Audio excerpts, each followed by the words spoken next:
le marché de la femme. Aujourd'hui, la femme s'est plutôt bien comportée. La recherche du modèle alpha devient dominante, mais la gestion passive a encore de beaux jours devant elle. Le coût du capital libidinal reste en effet orienté à la baisse, en dépit de l'investissement sur les marchés érotiques émergents. Indice qui est tu, moins 5, indice qui vaut tu, plus 4, indice normatif collectif, plus 27,4, fonction sexuelle, plus 3,6, fonction reproductrice, moins 1,2, puissance graisseuse, moins 3,4, activité tonifiante, plus 5,5, principe de confiance, moins 3,8, jouissance possible, moins 13,7, puissance charnelle, moins 2,4, sens des responsabilités, plus 6,8, égarement fantasmatique, plus 6,4, sensation de harcèlement, plus 3,2, rapport des organes et de la viande, plus 4,9, sentiment de harcèlement, plus 3,4, investissement pulsionnel sublimé, plus 3,5, demande du jeu, plus 3,4, sécurité du jeu, moins 6,4. La femme a bien réagi. La privatisation des parties génitales permettant ainsi à l'industrie sexuelle d'être représentée au niveau de la cote. Le marché des obligataires n'est pas en reste avec 5 émissions réalisées.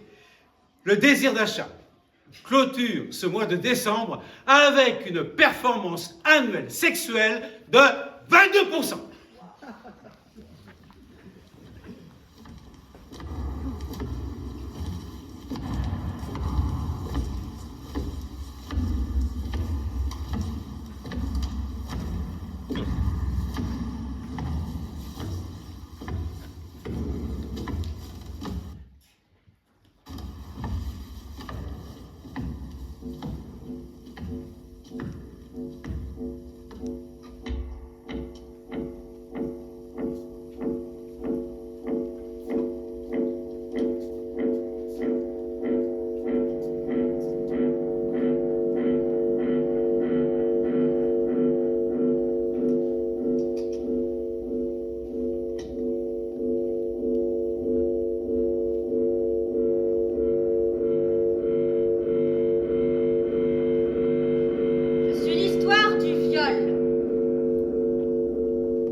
De l'incarcération terrorisée de moi-même.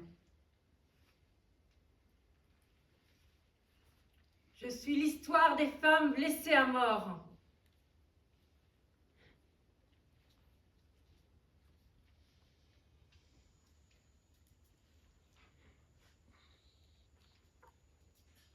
Allez! Mais allez, viens avec moi! Mais n'aie pas peur! Tu dois seulement raconter ton histoire. Et personne ne va te manger. Oh, rien à faire, et la honte. Elle ne veut pas. Elle est restée timide, même après son passage de vie à trépas. Moi, je n'étais pas timide avant, et je ne le suis pas maintenant.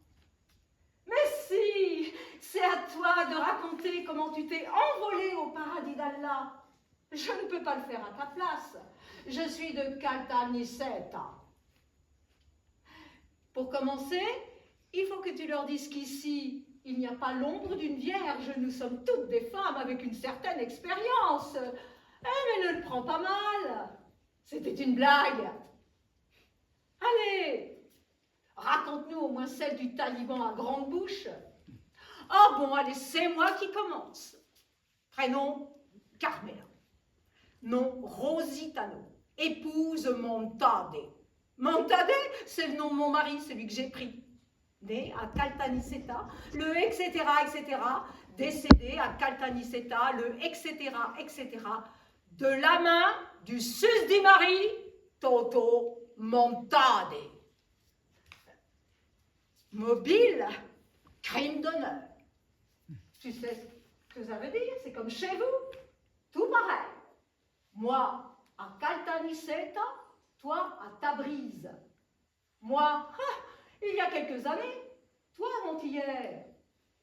Moi en Italie et toi en Iran.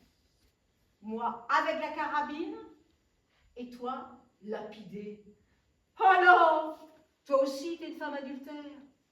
Que veux-tu? Ce sont des choses qui arrivent dans la vie. Le problème, c'est que si tu es une femme, ce sont des choses qui te l'enlèvent la vie, pour toujours. Toto? Ah, il n'a pris que 5 ans. Il y avait encore cette loi qui donnait un coup de pouce au mari déshonoré. Maintenant, il en a épousé une autre.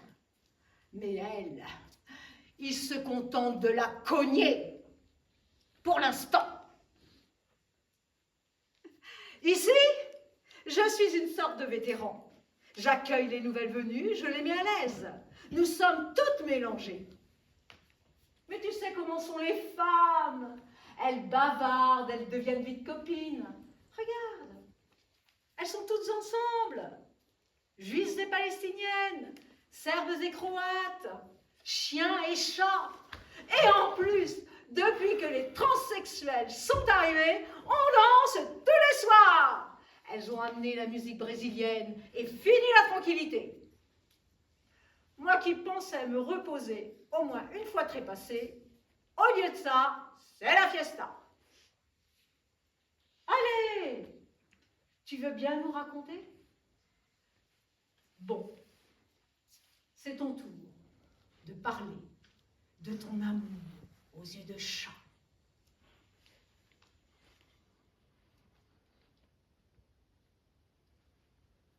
Il vendait des étoffes au marché et il avait des yeux de chat. Mais moi, j'étais mariée avec Mamed, qui a 40 ans de plus que moi. Mamed, je l'ai rencontré pour la première fois le jour de notre mariage. J'ai pensé, au moins, ce vieillard n'a pas de moustache. Ma cousine a eu moins de chance. Le sien avait même de la barbe. Ma mère, on l'a mariée à 13 ans. Elle a fait 13 enfants. Ma mère m'a dit, suis ton destin comme un épi au vent, et tu verras que la vie passe comme un souffle. mais lui, il avait des yeux de chat. Et tout à coup, le vent s'est arrêté, tandis que notre cœur s'est réveillé et s'est mis à battre fort. Nous sommes tombés amoureux de l'amour. Tous les jeudis au marché de Tabriz, sur un lit de tissu damassé et de soie précieuse. Elle me demande toutes. Qu'est-ce que ça fait de mourir sous une pluie de pierre? Qu'est-ce que ça fait de mourir sous une pluie de pierre? Exactement le contraire de l'amour. Le cœur s'arrête et tout devient noir.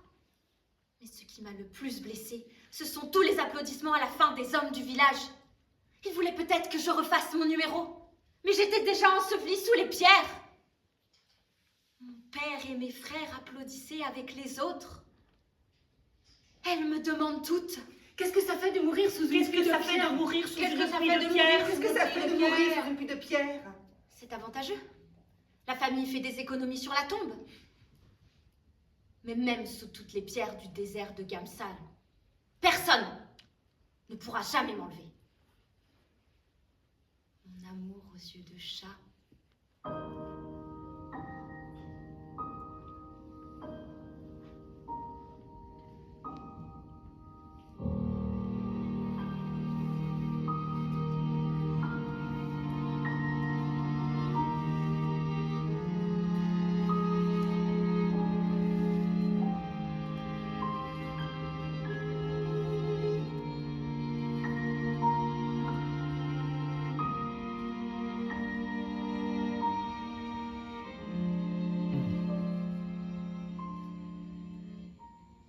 Ma fenêtre était petite, avec des barreaux.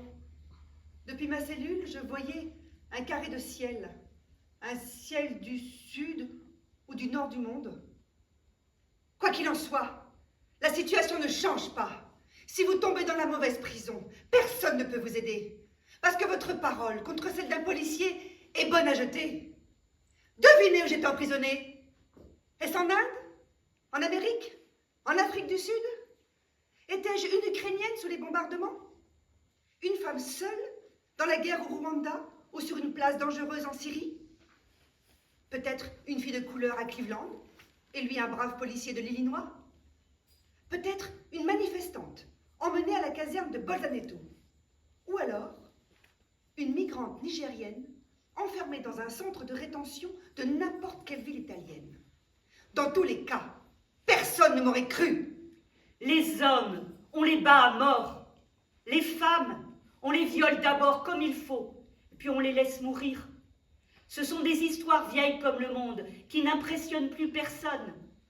Des procès difficiles à instruire, des témoins silencieux qui ne comparaissent pas. On n'a aucun intérêt à aller contre l'ordre établi. De toute façon, il y aura toujours un avocat de la défense pour dire qu'on était consentante, que quelque chose est allé de travers ensuite et que ça s'est mal terminé. Mais pas pour lui! Les hommes en uniforme se tirent d'affaire partout dans le monde. Vous pouvez en être sûr. Ce sont les hommes de la loi, ceux qui jurent d'assurer la sécurité et qui défendent l'État. On ne peut pas souiller le drapeau, ni mettre en doute les forces de l'ordre. Des viols de masse, des viols de guerre, des violences solitaires dans des casernes fermées à clé. Ça n'a rien de personnel. Vous faites seulement partie du butin de guerre. Vous êtes la victime de l'ordre militaire habituel. Vous êtes la brebis égarée. Et vous devenez le caprice d'une soirée. C'est la loi du plus fort qui devient forte grâce à la loi. Vous ne comptez pas. Depuis la nuit des temps, vous n'avez pas de voix. Vous n'êtes qu'un chiffre dans des statistiques qui n'intéressent personne. À présent, nous sommes si nombreuses que nous avons un paradis à nous, où il n'y a aucun homme qui puisse nous menacer par le pouvoir de son grade ou celui de son pistolet pointé sur nous.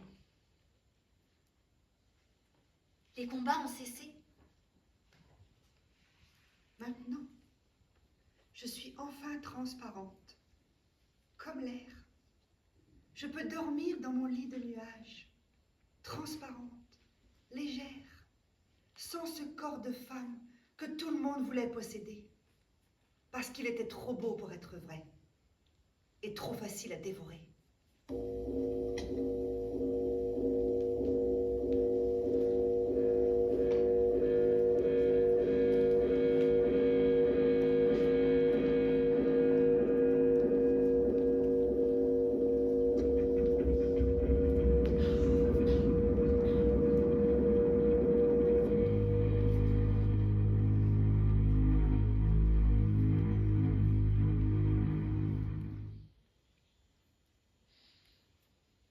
Moi, Khedouja, mariée avec Ahmed à l'âge de 17 ans en Algérie, à la fin de la Seconde Guerre mondiale. Malgré l'horreur des combats qu'a connus son mari en France et en Indochine, ils vivent de belles années au sommet de leur montagne. Là-bas, on chante en tamazirt, en kabyle, la langue des berbères, les amazirtes, qu'on appelle aussi hommes libres. Fatma est la première de nos 13 enfants à naître, mais seuls 10 survivront. Peu de temps après sa naissance, sous l'occupation française, une guerre d'indépendance éclate. Militante FLN pour l'Algérie aux Algériens, j'accepte comme je peux l'engagement de mon époux pour l'Algérie française. Membre d'une Harka, Ahmed devient donc Harki. Mon frère, son beau-frère, mourra en ayant combattu contre lui. Protégée par le bataillon de mon mari, notre famille continue malgré tout de grandir. Avec en toile de fond les bruits sourds des bombes, les cris dans les salles de torture ou encore le sifflement des balles. Puis, à mon grand soulagement, la guerre s'arrête. Enfin, donnant la victoire à mon peuple. Et ce jour-là est aussi un jour de deuil. Le deuil de notre vie ici, enterrée par le FLN. La fuite est donc leur seul recours. Mais pour aller où? En France? Un pays que je ne connais pas, mais qui est une terre familière à mon mari, lui qui a toujours combattu et travaillé pour les Français. On aurait là-bas une vie meilleure, selon lui. Je le crois. Mais je pleure déjà mes montagnes où on chante en tamazirt.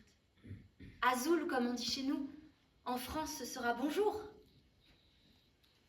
Mais ce n'est pas ce à quoi je m'attendais. Camp après camp, Il découvre la France à travers des toiles de tente et des barbelés. Rivesaltes, Mérignac, Nexon, l'Émile, Brun, Noé, le Vernet.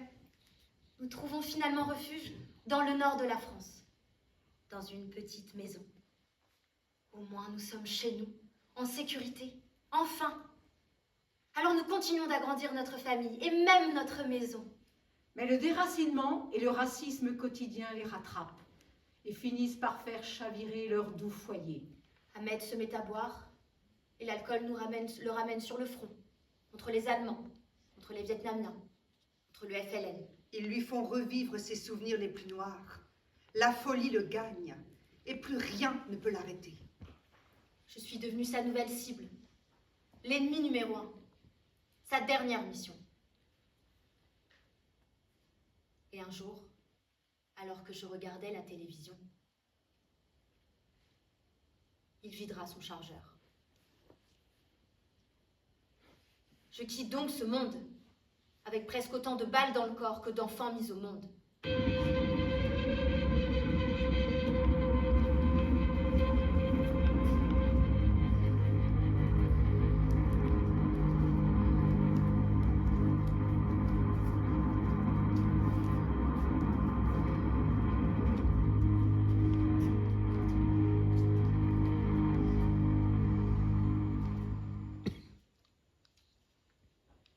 Eh oh!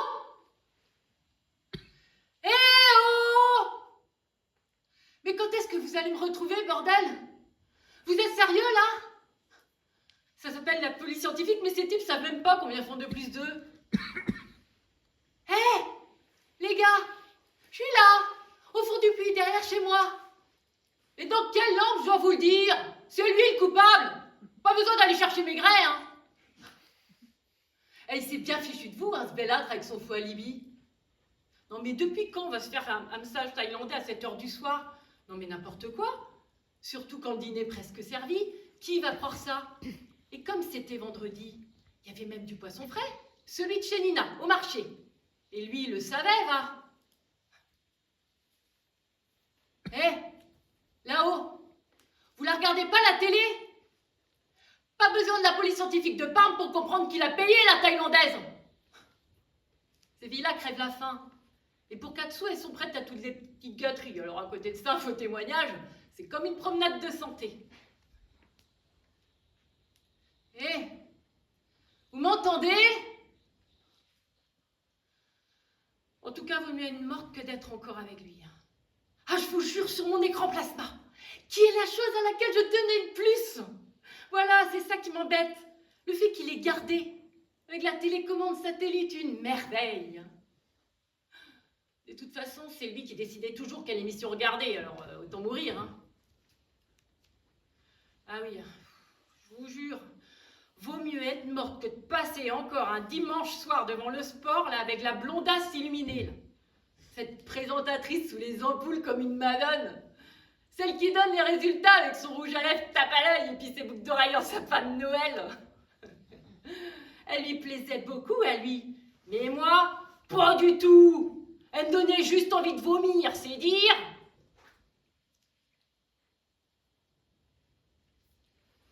Eh oh! Vous avez pigé? Je suis là, au fond du puits, derrière la maison.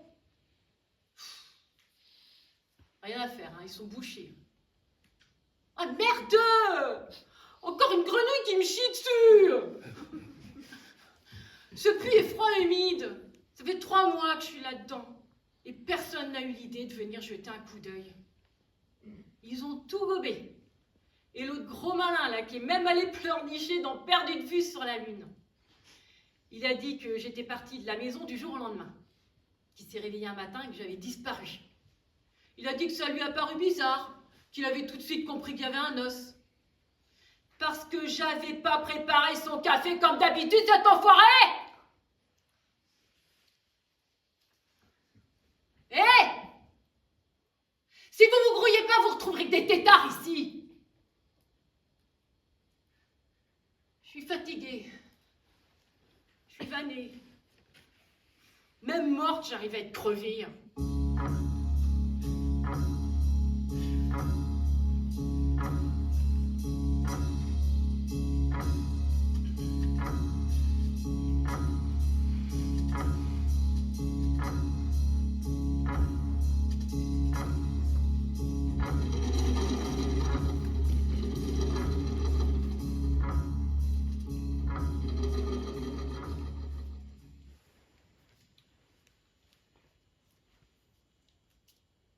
Il est plus facile pour un chameau de passer par le chat d'une aiguille que pour une femme d'affaires d'entrer dans un conseil d'administration.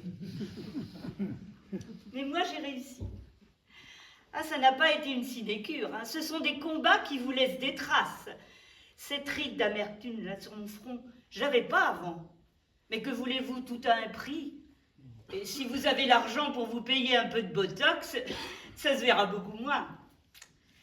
Moi, j'appartiens à la génération des femmes qui ont renoncé à faire des enfants pour leur carrière. Oh, je ne le regrette pas. Et il n'est pas dit qu'une femme, pour se réaliser, doit forcément être mère, comme le dit la publicité pour les couches-culottes. Moi, j'ai même épousé un collègue. Ah, c'est beau de travailler côte à côte, de se sentir complices et égaux. Des tonnes de mails à expédier chaque soir avant de se retrouver enfin au lit.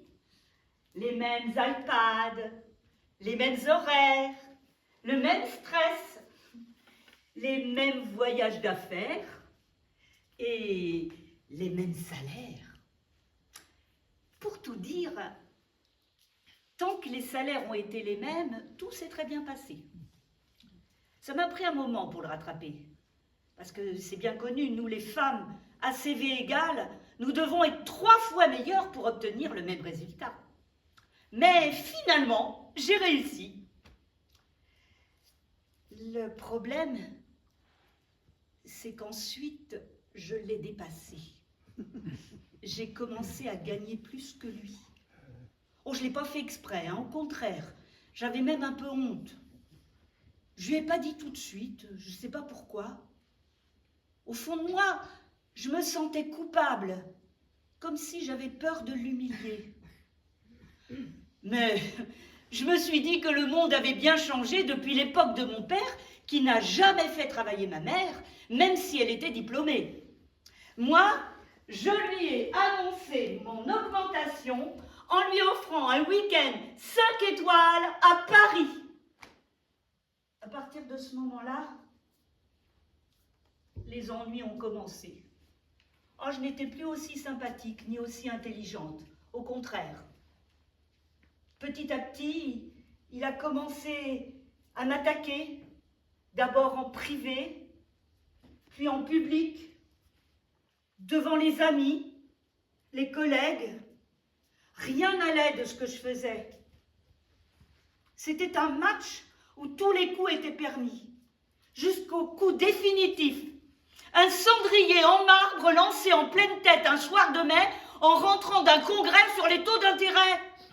Mais j'étais encore vivante, il pouvait me sauver. Mais il restait là à me regarder avec stupeur, immobile. Il m'avait mise à terre. Oh, il ne voulait pas le faire, hein. Mais il ne savait plus comment m'expliquer qu'il n'avait plus sa place, qu'il se sentait inférieur et qu'il n'avait pas d'autre choix que de recourir à la force physique. Dans ce domaine, il était encore supérieur à moi. Il a au moins gagné le dernier match.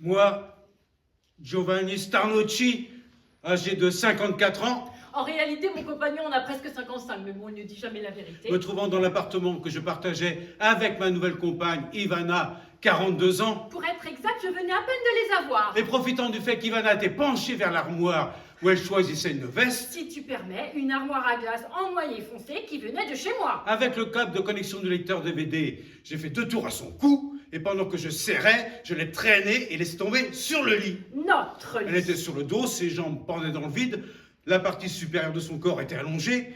Là, j'ai continué à serrer, tandis qu'elle n'opposait aucune résistance. Bah, bien sûr, qu'est-ce que je pouvais bien faire? Je ne m'y attendais pas. Il m'a prise au dépourvu, par derrière. Il m'avait dit « Habille-toi, vaut mieux qu'on sorte, j'ai la main qui me démange !» Bah, moi, je lui ai répondu « Bah, gratte-toi là !» Avec du recul, j'aurais jamais dû lui répondre. Les hommes n'aiment pas qu'on leur réponde. 5 minutes plus tard, j'ai vu du sang sortir de son nez et de sa bouche. J'ai continué à serrer le nœud que j'avais fait avec le câble. Quand j'ai commencé à entendre qu'elle avait du mal à respirer, je l'ai soulevée à bout de bras. À bout de bras, n'exagérons rien, hein. Il m'a plutôt tiré comme un sac poubelle pour me faire tomber du lit, c'est pas la même Et chose. je l'ai allongée C'est ça, allongé, disons plutôt jeté, balancé. par terre entre la commode et l'armoire. L'armoire à glace. À ce moment-là, dès que je me suis rendu compte qu'elle ne respirait plus, j'ai donné un coup sec au câble encore entortillé autour de son cou, provoquant la rupture du câble. J'arrivais pas à le croire. C'était lui, vraiment lui qui faisait ça, qui me regardait avec des yeux vides de tout sentiment. Pourtant, nous venions de faire l'amour. Il avait pris la mouche. Il s'était mis en tête qu'un gars me draguait au pub et que je lui prêtais attention. Non mais n'importe quoi. J'ai à peine le temps de respirer quand je serre ses ivrognes. Après avoir retiré le câble du cou d'Ivana, je suis allé dans la salle de bain pour me laver les mains parce qu'elles étaient tachées de sang. Je venais à peine de la nettoyer à fond, la salle de bain. Je l'ai entendu faire du bruit. Parce que j'étais encore vivante. Je respirais à peine, mais moi j'entendais tout. Il était à côté. Il est en train de s'essuyer les mains sur des serviettes lavées de frais que je venais de changer avant qu'il En arrive. revenant vers la chambre à coucher, j'ai remarqué et entendu qu'Ivana émettait des râles. Alors, j'ai pris un mouchoir en tissu blanc et rouge et... Mais c'était pas un mouchoir, c'était une serviette de table. Mais qu'est-ce qu'il en savait, lui? Il a jamais mis le couvert une seule fois. D'ailleurs, c'est moi qui faisais bouillir la marmite. Ce mouchoir en tissu, C'est ça. après encore un l'avoir mouchoir. imbibé d'eau de javel, je l'ai pressé sur son nez et sa bouche avec force, l'empêchant de respirer. Après avoir attendu 5 minutes de plus, j'ai vu qu'Ivana ne respirait plus, que sa poitrine ne se soulevait plus et que ses ongles étaient devenus violets. Ah, exactement de la même couleur que le vernis à ongles que j'avais mis cet été-là à la mer. Dark violet. Il t'avait tellement plu que tu m'avais dit à l'oreille que j'étais la femme la plus belle que tu n'aies jamais eue et que tu avais beaucoup de chance. Et moi, je t'ai répondu, pas autant que moi de t'avoir rencontré.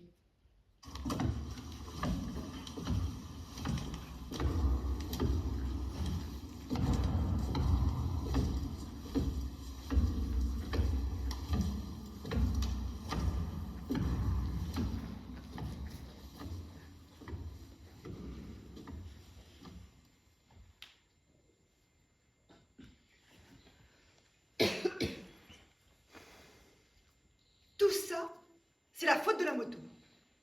Oui, c'est sûr. C'est de la faute de ce tas de ferrailles rouges si je me retrouve ici. Non seulement morte, mais aussi défigurée par le feu.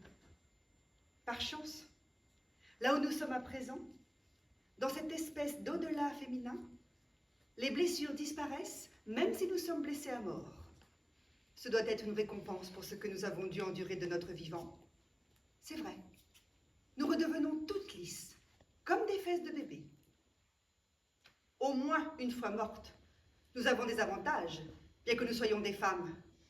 Il aurait mieux valu en avoir avant. Il faut dire que moi, j'ai vraiment pas eu de chance.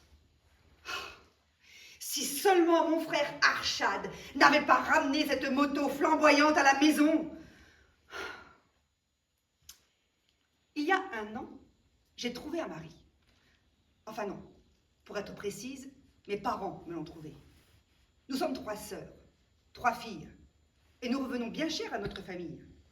Multipliez une dot par 3, et vous comprendrez le désespoir qui règne sous notre toit. Ici, en Inde, les futurs beaux-parents et le futur mari ne se contentent plus d'un petit tas de faux bijoux et de quelques mètres de sari pour accepter une bru. Non, désormais, ils veulent une dot conséquente. Ils sont tous devenus avides. Maintenant, il faut ajouter la télévision, la radio et le ventilateur. Encore mieux si c'est un climatiseur qui crache de l'air frais durant les journées étouffantes qui précèdent la mousson. Le soir des négociations, toute la famille de mon fiancé est venue chez nous. Et malheureusement, ils ont vu la moto de mon frère. Ils ne voulaient pas entendre raison. Alors mes parents, pour conclure l'affaire et se débarrasser d'au moins une fille, leur ont aussi accordé la moto. Jamais ils n'auraient imaginé qu'en apprenant la nouvelle, ce cinglé de Arshad s'enfuirait de la maison comme un éclair sur son bolide adoré.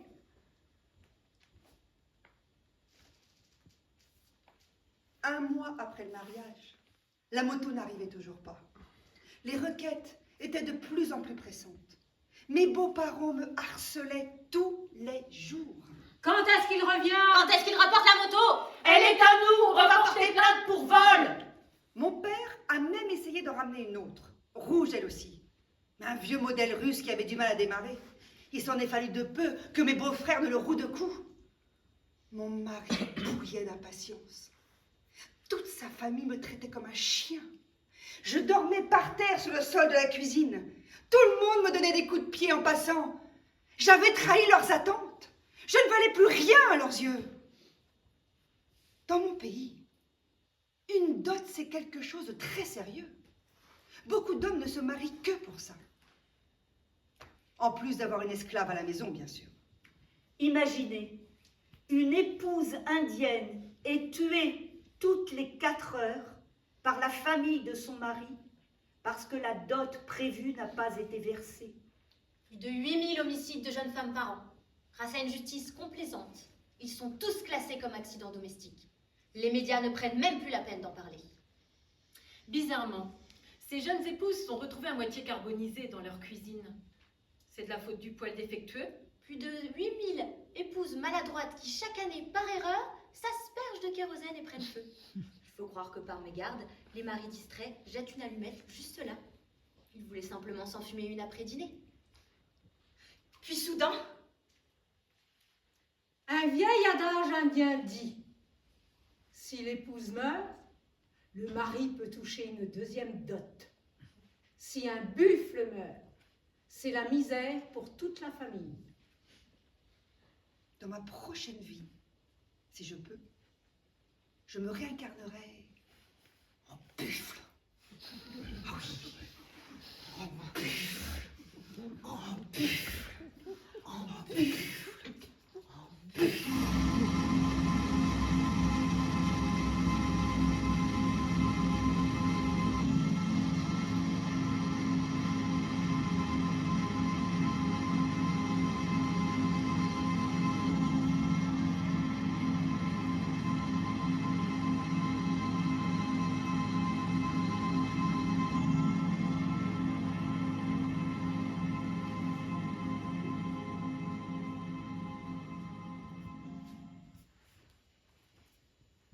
elles sont roses et on dirait des bonbons. En réalité, ce sont des pilules pour les vaches. Elles servent à engraisser le bétail. Mais on les donne aussi aux petites filles comme nous, pour nous faire grandir plus vite et nous rendre plus charnus. Comme ça, les prix montent et on nous vend mieux. On ne nous vend pas vraiment, on nous loue plutôt, à la demi-heure. Ça dépend des hommes, il y en a qui sont plus rapides. Ce sont tous des adultes. Mais il y a aussi des vieux avec des barbes. Comme celle de mon grand-père qui n'est plus là. Certains sont pressés, d'autres soupirent. Quelques-uns parlent une langue inconnue. Beaucoup l'anglais. Moi, l'anglais, je l'ai un peu appris quand j'allais encore à l'école. Avant que ma famille ne me cède parce qu'elle était criblée de dettes. Nice girl, come here. Nice girl, come here. Nice girl, come here. Il suffit de fermer les yeux et de penser à la grande roue du Luna Park de Dakar, où ils ont promis de m'emmener. Mais seulement si tu es sage, si tu ne fais pas d'histoire ni de caprice. Une pilule par jour et tes nénés poussent en 1 semaine. Et tu te sens toute gonflée. Les hommes aiment ça. Ils te tâtent comme si tu étais un veau. Et s'ils trouvent de la chair à palper, ils paient davantage. Nous n'avons pas tous eu la chance de Shamila. Elle a trouvé un petit ami qui l'a emmenée loin d'ici. Parce qu'à la longue, les pilules font du mal. Et si tu ne les prends pas, c'est encore pire. Parce que tu t'y habitues et elles enlèvent la douleur. Tu n'as pas le droit de tomber malade. Si ça t'arrive, c'est terrible. On t'écarte et tu ne travailles plus pour eux. Et tu finis à la rue. Et même le bordel des pauvres de Charipoud ne veut pas de toi. Si tu n'as pas bonne mine, tu ne vaux rien. Et tu deviens de la viande pour l'abattoir. Exactement comme les vaches. Il m'a endormie avec une piqûre. J'ai rêvé de la grande roue de Dacca, tout illuminée, pendant qu'on prenait mes reins et mon foie. Par chance, ils m'ont laissé mourir en paix. Je ne servais plus à rien. Enfin.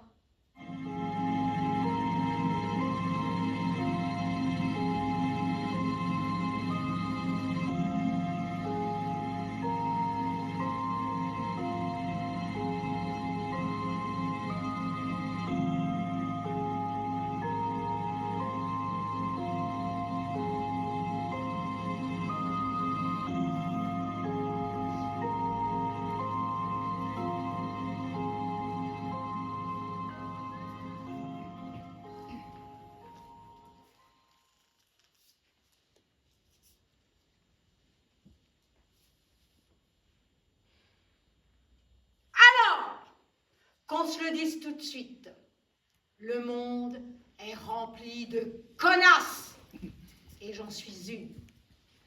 Appartenir au genre féminin ne vous délivre aucun certificat de bonté.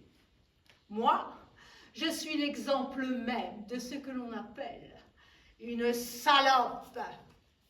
Je ne pense qu'à moi, je cherche mon plaisir, mon intérêt et mon avantage. Je suis rusée, speed, entreprenante. Je ne me laisse pas avoir avec 2 dîners et un cadeau. J'ai fait des études, je travaille, et dès que j'en ai l'occasion, je me transforme en requin. Des hommes, j'en trouve un peu partout. Ces derniers temps, Internet est devenu un excellent terrain de chasse. Ils pensent tous vous séduire et vous le leur laissez croire. Vous faites ce que vous avez à faire et puis vous disparaissez dans la nature. Mais d'ailleurs, c'est les hommes qui nous l'ont appris.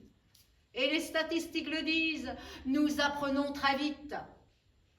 Ce n'est pas un hasard si nous représentons 60% des diplômés dans ce pays. Je ne m'engage jamais. Je ne vis jamais en couple. Je ne partage jamais mon lit 2 nuits de suite. Si vous vous laissez aller, le type se met immédiatement à cuisiner et il pense qu'il peut vous monter votre bibliothèque Ikea. Moi, mais je déteste Ikea. Et le roi Merlin aussi. Ces couples qui passent leur samedi après-midi dans ces magasins remplis de promotions sont ce qu'il y a de plus triste après la Saint-Valentin. L'important, c'est de fixer des règles dès le début. Ou plutôt, de ne jamais avoir à en fixer, de s'en aller avant. Mais toi, tu ne t'es pas avoué vaincu. Tu insistais, tu faisais le pied de grue devant chez moi avec des bouquets de gerbera minables. Je déteste ça aussi, les bouquets de gerbera. Et je te les ai balancés à la figure. Mais tu ne renonçais pas. Tu mettais des petits mots sur ma voiture. Tu me suivais chez le coiffeur. Tu m'attendais à la sortie du bureau.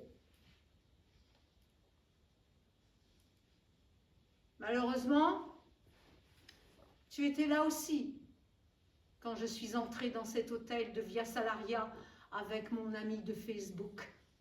Tu as attendu qu'il sorte pour monter faire ta crise. Moi, je n'en pouvais plus. Et je te l'ai dit clair et net. Tu n'es qu'un pauvre type, je n'ai pas besoin de toi. Alors, tu m'as jeté par la fenêtre. Je ne m'y attendais pas. Toute connasse que je suis.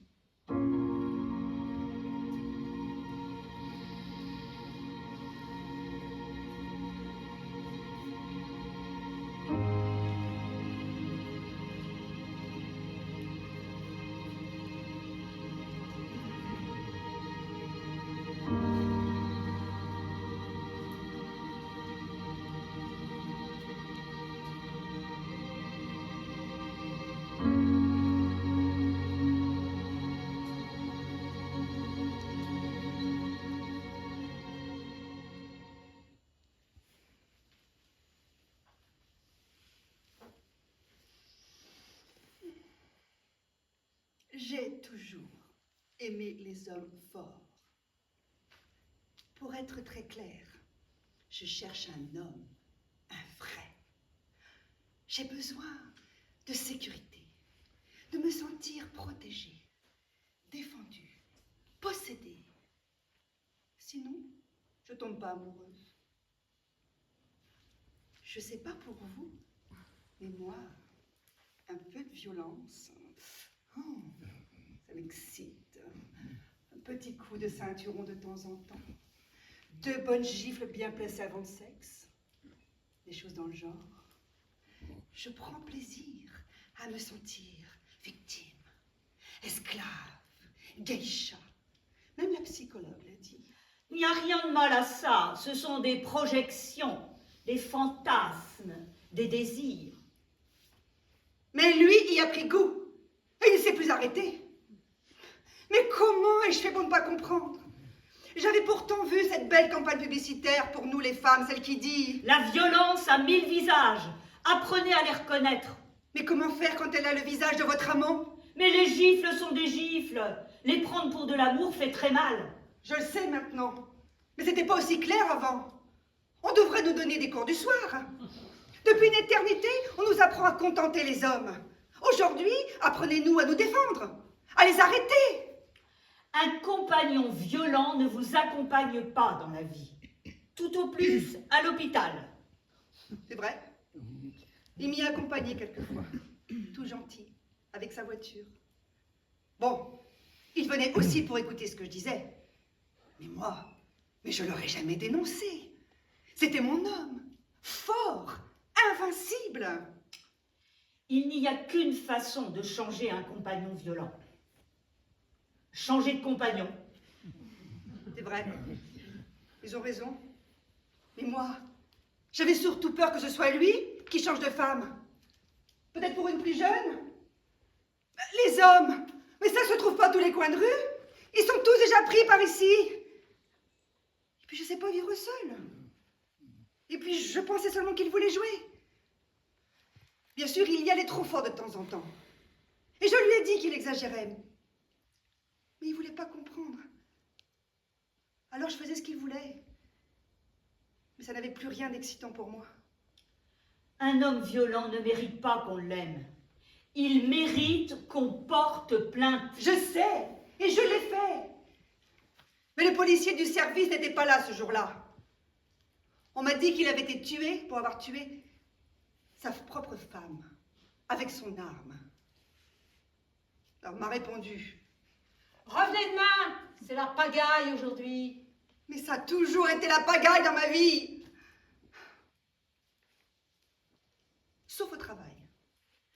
Là, tout est en ordre. Je suis employée dans un magasin de sous-vêtements dans les quartiers chics. Je vends des parures sadomaso aux femmes des cadres de la ville pour se faire fesser comme il faut. Nous ne vendons que de la lingerie destinée à réveiller le désir dans les mariages un peu endormie. Un travail délicat. J'étais une référence dans le domaine du sous-vêtement. Il m'a étranglée hier soir avec une culotte de la nouvelle collection. Modèle Folie de Paris. Pure soie. Taille 38. Avec empiècement en dentelle synthétique. 27 €. Excellent choix.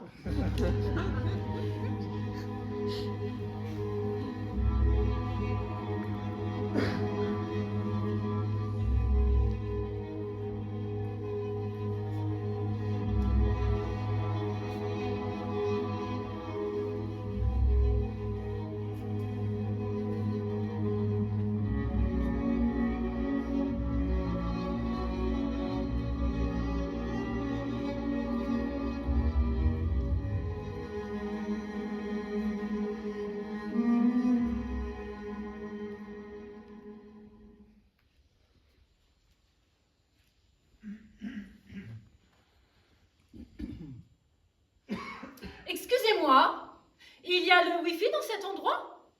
Non, il n'y a pas de réseau, mais quelle horreur! Mais où suis-je tombée?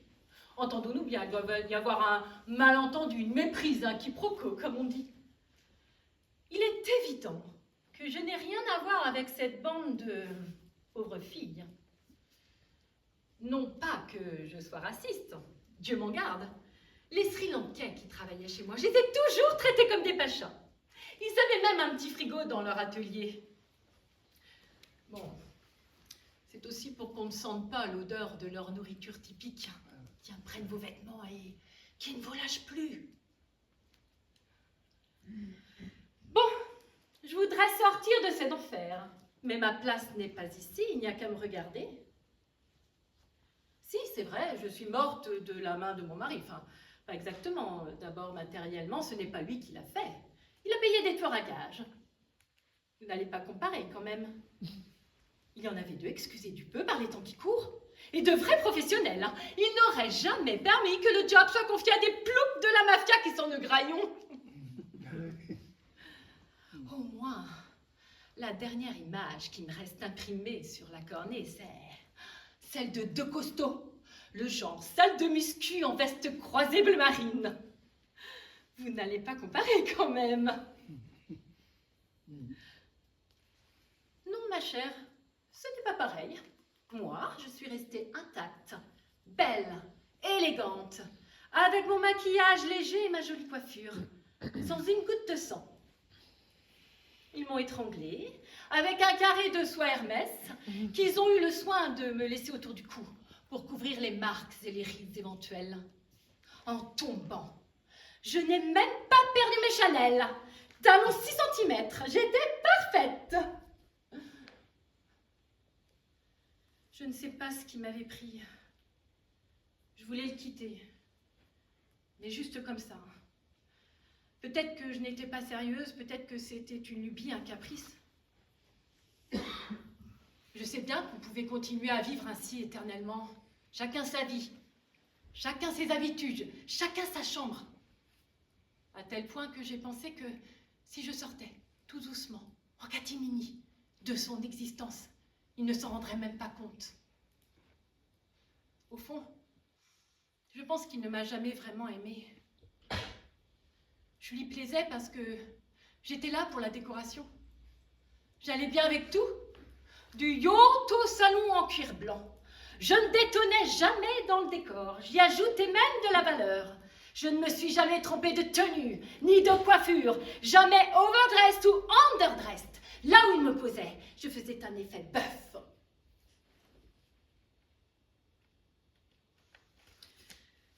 Je ne sais pas ce qui m'avait pris. Qui sait ce que je voulais prouver? Il me disait toujours que j'étais une idiote. Mon père aussi me le disait, mais mon mari était plus affectueux. Il m'appelait ça, petite idiote. Où veux-tu aller, ma petite idiote? Sois gentille, va chez le coiffeur ou fais-toi faire les ongles et n'y pense plus. Tu es ma belle petite statue, ma nature morte préférée. Ah, ne deviens pas un souci, hein. J'en ai déjà tellement assez avec l'entreprise, les banques, les créanciers. Ah, c'est un manager, lui. Moi, je voulais divorcer, mais son avocat lui a conseillé de me supprimer. Ça lui coûterait moins cher. Même s'il ne pouvait pas déduire les tours à gage de ses impôts. Au fond, peut-être que je l'ai mérité. J'ai toujours été une petite idiote. Papa aussi me le disait. Même si ce petit idiote, je n'ai jamais pu l'avaler. Bon, vous allez me transférer ailleurs, oui ou non? Je ne vais pas pouvoir rester une minute de plus ici, je vous préviens. Si seulement j'avais mon téléphone, je saurais qui appeler, moi. Mais mon téléphone est encore plus mort que moi.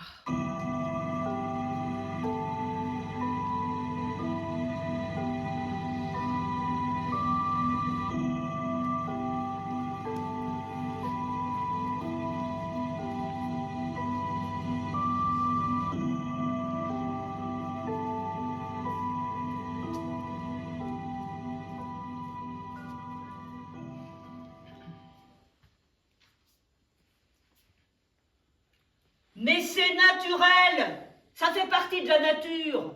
C'est pas la peine de faire tous ces chichis, ces patati et patata. C'est comme ça, un point c'est tout. Vous n'allez quand même pas remettre en question les vagues de la mer et les nuages, non? Ils sont là, ils ont toujours été là. Et ils le seront encore quand vous disparaîtrez. Bon, ça ne sert à rien de faire tout ce cinéma.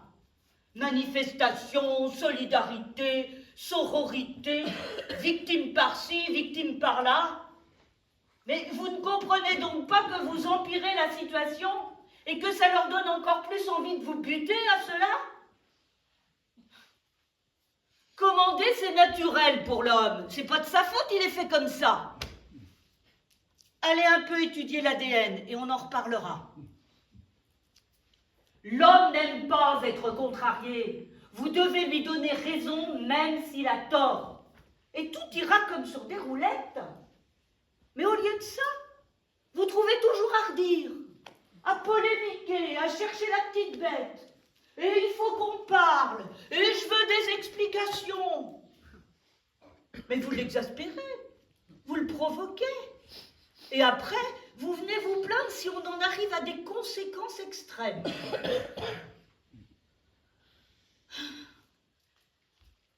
Moi, je suis morte par hasard.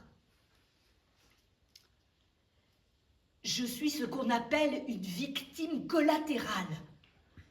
Je me trouvais là parce que j'avais plus de sucre. Je suis devenue un témoin gênant.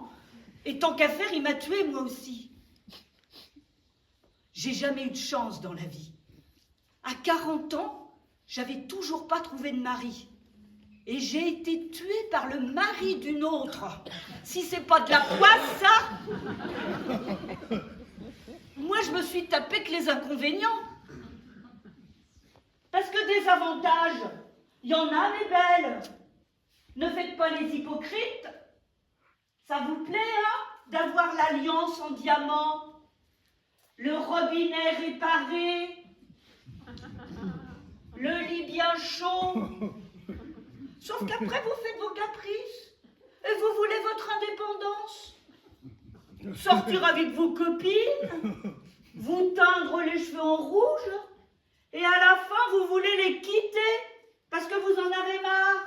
Ah ben non, les filles, trop facile. Tant pis. Vous y êtes, vous y restez.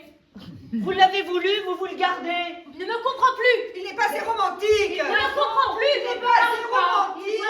Mais vous les poussez à bout. Et ils sont obligés d'en venir aux mains. Le mari d'Iris, ma voisine, ça faisait des années que je l'entendais dire « Je vais te tuer ». Ben, qu'est-ce que tu veux de plus? Il va même jusqu'à te le dire. Alors tout le voisinage est au courant et toi tu continues à faire des histoires. Mais ma chérie, mais t'es idiote ou quoi? Tu l'as bien cherché. il n'y a qu'une chose que je ne comprends pas dans toute cette histoire. Mais qu'est-ce que j'avais à voir, moi, là-dedans? Mais qu'est-ce que j'avais à voir, moi, là-dedans?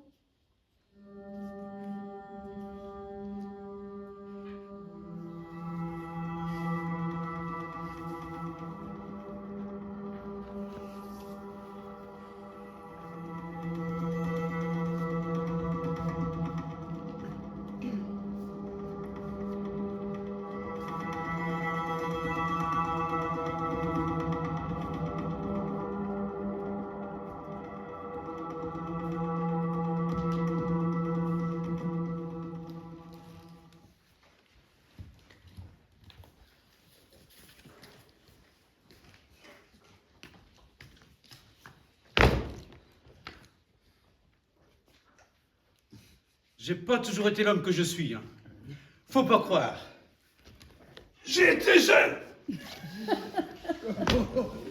Peut-être pas beau, mais acceptable. Jamais très grand, mais bien proportionné. Je faisais rire les filles, et ça remplaçait une belle gueule. Ma première grosse connerie, je l'ai faite pour épater les copains, Fernand surtout. Alors lui, dès qu'une fille passait dans le secteur, on était sûr à 10 contre 1 qu'elle finirait dans ses bras. Alors moi, un jour, pour être enfin la vedette, j'ai choisi une fille et j'ai dit, celle-là, Fernand, je me la fais avant toi. Et j'ai gagné. Elle était vraiment affreuse. Depuis 32 ans que c'est ma femme, et jamais personne n'a cherché à me la piquer. Ma deuxième grosse connerie, c'est quand je l'ai trompée pour une plus jolie qu'elle. Elle a tout de suite appris et ça lui a fait beaucoup de peine. Elle souffrait sans rien dire. Marie, un prénom à souffrir toute sa vie. Et Dieu sait si elle a souffert. Je ne lui ai rien épargné. À la fin, je ne me cachais même plus pour embrasser ses meilleures copines entre deux portes. Une folie. Il me les fallait toutes celles dont Fernand m'avait privé. Avec 20 ans de retard, j'entamais l'épreuve des rattrapages. Et c'est comme ça que j'ai connu Yolande. Le coup de foudre. Et quand Marie nous a trouvés dans le lit conjugal, elle n'a rien dit, comme d'habitude. Elle s'est installée dans la chambre d'amis. Et quand Yolande m'a quitté et que je vomissais tripé bouillot en me cognant au mur de la maison, elle me suivait. Comme un chien fidèle, sa serpillière à la main. Marie, un prénom à souffrir. Je buvais pour oublier Yolande. Yolande, je l'ai grosse comme ça en dedans, avec ses bras qui m'enlacent de l'intérieur et ses baisers qui m'aspirent vers l'estomac. Parfois, j'ai tellement mal que je ferais n'importe quoi pour l'extraire. Et toujours Marie qui se tait, qui accepte, qui me protège, qui raccommode. Ça m'a énervé, ça m'a énervé. Alors j'ai fait une connerie. Et maintenant, je regrette.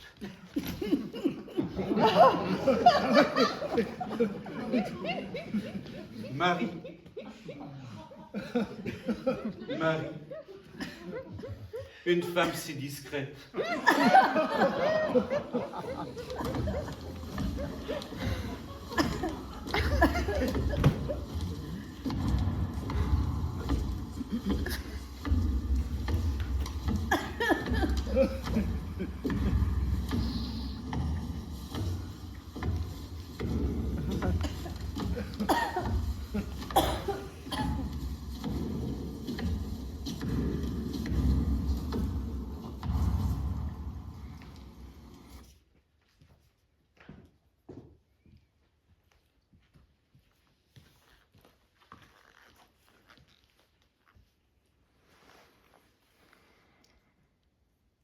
Quand même, il en faut de la force pour ôter la vie avec un canif. Quand je pense qu'il ne voulait jamais couper le pain parce qu'il avait mal au poignet. Et pourtant, les enfants, il les a égorgés avec une force incroyable. Il a dit que c'était pour me punir, que j'étais son esclave et que je ne pouvais pas refaire ma vie librement, seule, avec ses enfants. Il en faut de la force pour ôter la vie avec un canif. D'ailleurs, il n'a pas réussi sur lui-même. Il a survécu. Ça doit être parce qu'il a la peau aussi dure qu'un crocodile, même s'il n'a pas versé une larme. Il a dit que c'était un travail à faire, un point c'est tout. On remet les choses à leur place et tout rentre dans l'ordre. Un ordre ancien qui ne prévoit aucune exception. Moi, il ne m'a même pas effleurée. Je suis restée en vie. Du moins, c'est ce que tout le monde croit. Même si je respire, depuis ce jour-là, je suis morte et enterrée.